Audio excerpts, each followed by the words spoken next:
ভেটকি মাছ ও সজনে ডাঁটা অল্প তেল মশলায়। এভারগ্রিন 757 চ্যানেলে আপনাদের স্বাগত। আজ ভেটকি মাছ রান্না করব। ভিডিওটা সম্পূর্ণটা দেখার জন্য অনুরোধ রইল। Please like, share and subscribe, please. এই ইউনিক রেসিপিটা আমি কিভাবে করেছি চলুন দেখি। ভিডিওটা সম্পূর্ণটা দেখুন, ভালো লাগবে। এই টেস্টি রেসিপিটার জন্য প্রধান উপকরণ নিয়েছি সজনে ডাঁটা, আলু।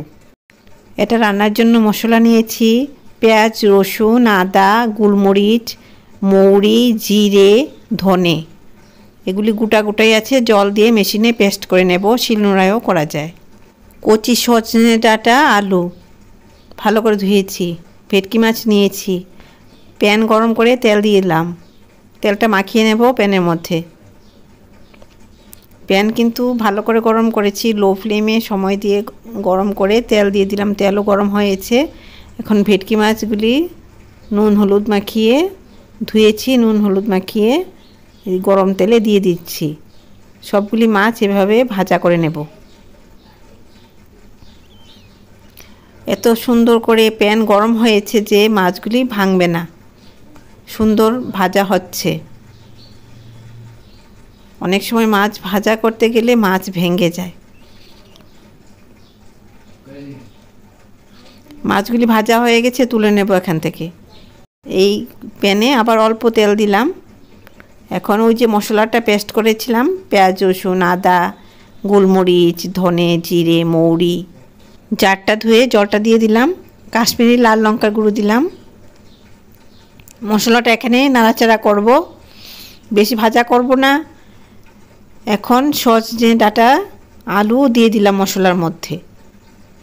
নুন দিচ্ছি এই পরিমাণে, হলুদ এই পরিমাণে, পরিমাণ বুঝে দিয়েছি।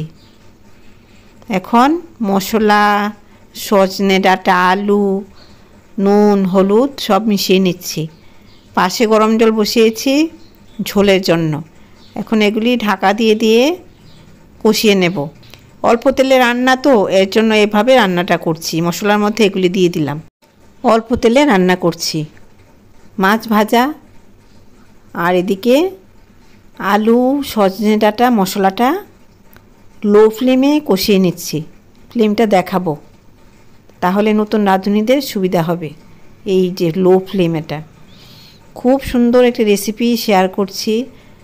ভিডিওটা সম্পূর্ণটা দেখুন, ভালো লাগবে। এভাবে ঢাকা দিয়ে দিলাম। ঢাকনাটা তুলে আবার নাড়াচাড়া করছি। খুব সুন্দর গন্ধ বেরোয়েছে সজনে ডাঁটা। এই যে এগুলি কচি এগুলি খাওয়া খুবই ভালো। এখানে তো মশলা আছে, সজনে ডাঁটা আছে, আলু আছে, এগুলি কষিয়ে নিচ্ছি। মশলাটাও কষিয়ে নেওয়া হয়ে গেল। এখন এটার মধ্যে কালো জিরে দিলাম, গোটা কালো জিরে। ভালো লাগবে, এভাবে দিয়ে দেখুন, খুব ভালো লাগবে। কালো জিরেটা মিশিয়ে নিচ্ছি। পাশে গরম জল করেছি, ফুটন্ত জল রান্নাতে দিচ্ছি। এগুলি সেদ্ধ হবে। এখানে গরম জল দিয়ে ঝোলটা দিচ্ছি।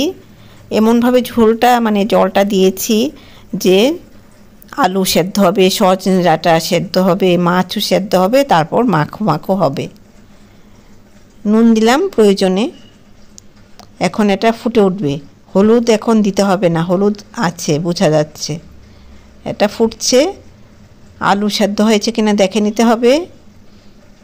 আর কিছুক্ষণ পর নাড়াচাড়া করছি। আলুগুলি আরও সেদ্ধ হবে। ভেটকি মাছগুলি এখন দিয়ে দেব। ভেটকি মাছও সেদ্ধ হবে, আলুও সেদ্ধ হবে। মাছ, আলু, সজনে ডাঁটা সেদ্ধ হয়ে খুব সুন্দর একটা রান্না তৈরি হচ্ছে। এভাবে বাটিতে যে মাছ রেখেছিলাম এটার জলটা দিলাম, ভালো লাগবে, ভাজা মাছের জল। এখন এগুলি সেদ্ধ হয়েছে, পাকা টমেটো বিচি ফেলে দিয়ে দিলাম। আলুটা আস্তে আস্তে সেদ্ধ হচ্ছে, টমেটোগুলিও সেদ্ধ হবে। টমেটোগুলি এভাবে ঝোলের মধ্যে দিয়ে দিলাম। এত সুন্দর একটা রেসিপি শেয়ার করলাম। প্লিজ এভারগ্রিন 757 চ্যানেল সাবস্ক্রাইব করুন। ভালো ভিডিও আছে, ভিজিট করে আসুন। লাইক করুন, বেল আইকনটা অবশ্যই প্রেস করুন, তাহলে নতুন রান্নার নোটিফিকেশান সবার আগে আপনার মোবাইলে পৌঁছে যাবে। লাইক করুন, ভালো ভালো ভিডিও পাবেন, ভুল করবেন না। এভারগ্রিন 757 চ্যানেলে ভালো ভালো রান্না আছে, ভালো লাগলে সাবস্ক্রাইব করুন, লাইক করুন। এভাবে আপনারা এটা রান্না করে খান, খুব উপকারী। আপনারা সুস্থ থাকুন, ধন্যবাদ।